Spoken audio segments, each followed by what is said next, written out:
Yes, bihe byiza kuri wabashije gukora subscribe kuri Sano Empire. Naho utari wabikora ariko kabagiye kubikora na ibikugendekira gutyo. Iby'agaciro gakomeye cyane ko barasize support yawe subscribe kuri Sano Empire. Imana ibiguhera umugisha. Abasanzwe bamenyere Sano Empire tubageza amakuru atandukanye haba mu buzima busanzwe muri politike muri showbiz ndetse tutibagiwe n'amakuru y'ubukungu. Abonetse amakuru ahari wose Sano Empire iyakugezaho mu bambere. Ni kuri iyo mpamvu rero twanyarukiye mu makuru yibanda ku bikorwa remezo bigiye kubakwa mu mujyi wa Kigali, cyane cyane imihanda.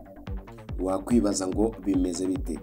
Murabizi yuko mu minsi ishize Kigali yari iri kuvugwamo umuvundo w'ibinyabiziga cyangwa se ikizwe nka ambutiyaje.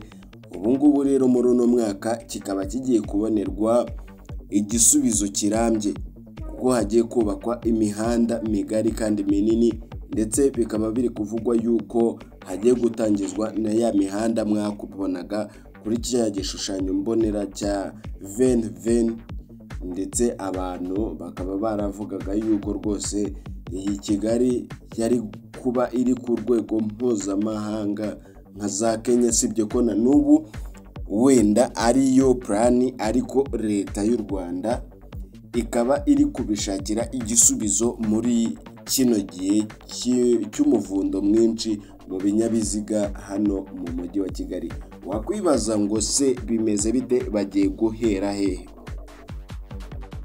Imihanda rero iri muri plani igiye gukosorwa mu buryo budasanzwe, harimo Alpha Palace ndetse ku kibuga cy'indege ukomeza, ndetse n'ahariya kuri stade Amahoro.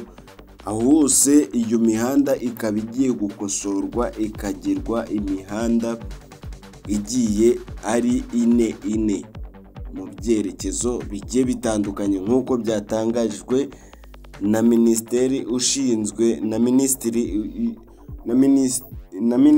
ushinzwe ibikorwa bya leta, ndetse akaba agaragaza yuko iyi mihanda igomba gukorwa mu gihe cya vuba. Irabitangiye, ikirindiriwe ari ukubona rwiyemezamirimo. Ngayo nguko rero icyo nagusaba, kora subscribe wowe utari wayikora, ukande no kuri iyo nzogera yo notification kugira ngo tuzajye twibanira mu